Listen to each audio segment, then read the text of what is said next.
Hello दोस्तों, नमस्कार। मेरा नाम है राहुल और आप लोगों का बहुत बहुत स्वागत है क्राइम स्टोरी चैनल पर। कहते हैं कि राजस्थान एक ऐसी जगह है जिसके हर हिस्से में कोई ना कोई राज दफन है। और आज की कहानी भी राजस्थान के एक ऐसे रहस्यमय किले की है। इसको लेकर तमाम किस्से और कहानियां हैं। जब भी भारत की सबसे भूतिया और श्रापित जगहों का जिक्र होता है तो इस किले का नाम सबसे पहले लिया जाता है। राजस्थान के अलवर जिले में तीन तरफ से अरावली की पहाड़ियों के बीच एक किला बना हुआ है जिसका नाम है भानगढ़। भानगढ़ किले को साल 1573 में आमेर के राजा भगवंत दास ने अपने छोटे बेटे माधो सिंह के लिए बनवाया था। जब ये किला बनकर तैयार हुआ तो ये बहुत ही आबाद और खुशहाल हुआ करता था। उस वक्त पूरे भानगढ़ में 9000 से भी ज़्यादा घर हुआ करते थे। मगर फिर अचानक ऐसा क्या होता है कि हंसता खेलता शहर खंडर में बदल गया।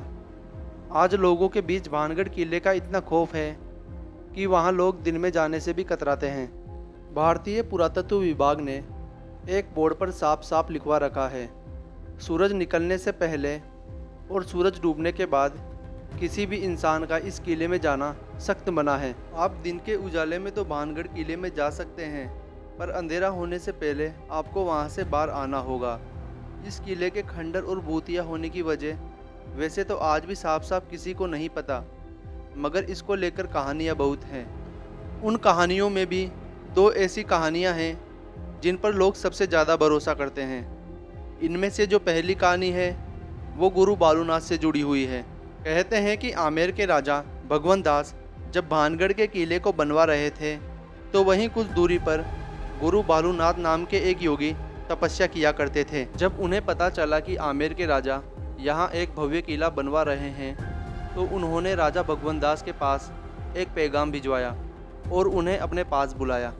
उसके बाद राजा भगवंत दास गुरु बालूनाथ के पास पहुँचे तो उन्होंने राजा से कहा कि आप जिस किले को बनवा रहे हैं उससे मुझे कोई आपत्ति नहीं है, मगर एक बात का ध्यान रखना कि इस किले की ऊंचाई इतनी मत कर देना कि इसकी परछाई दिन के वक्त जहाँ मैं तपस्या करता हूँ वहाँ तक पहुँचे और मुझे छुए।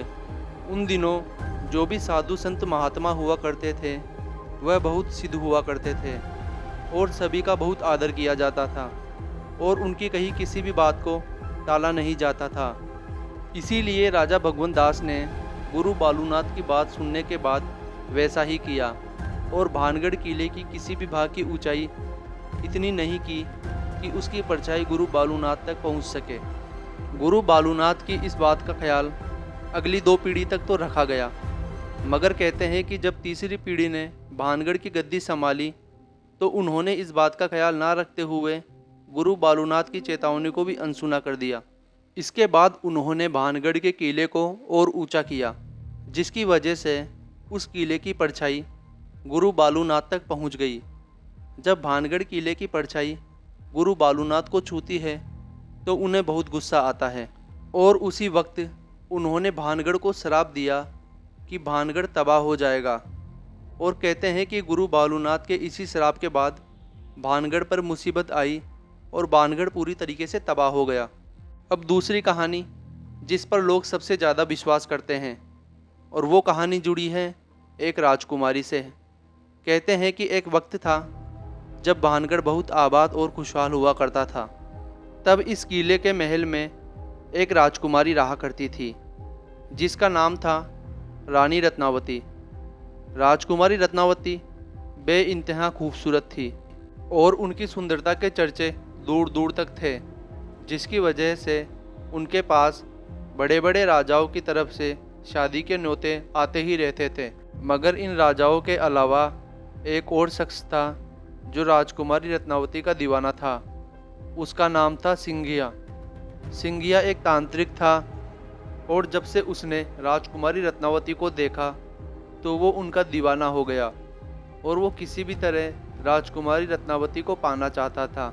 मगर उसे पता था कि वो सीधे तरीके से कभी भी राजकुमारी रत्नावती को नहीं पा सकता।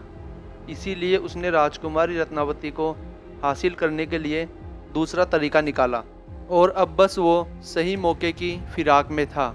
एक दिन आखिरकार उसे ये मौका मिल ही गया। हुआ ये कि उस दिन राजकुमारी रत्नावती की एक दासी बाजार गई। दरअसल वो दासी राजकुमारी रत्नावती के लिए बालों में लगाने वाला एक तेल खरीदने आई थी और तांत्रिक सिंघिया को भी किसी ऐसे ही मौके की तलाश थी।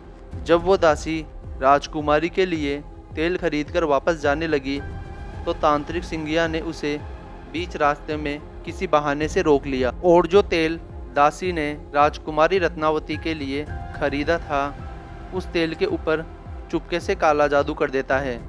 उसके बाद जब वो दासी तेल लेकर राजकुमारी रत्नावती के पास पहुंची और जब वो तेल उसने राजकुमारी को दिया तो उस तेल को देखने के बाद राजकुमारी को कुछ शक हुआ।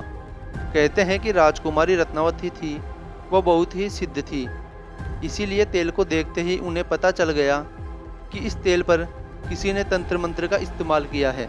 फिर जब राजकुमारी ने अपनी दासी से पूछा कि बाजार में तुम्हें कोई मिला था क्या, तो उसने तांत्रिक सिंघिया के बारे में बताया। सिंघिया का नाम सुनते ही राजकुमारी को सारा माजरा समझ आ गया और उन्होंने वो तेल की शीशी पत्थर पर दे मारी, जिसकी वजह से वो सारा तेल पत्थर पर बिखर गया।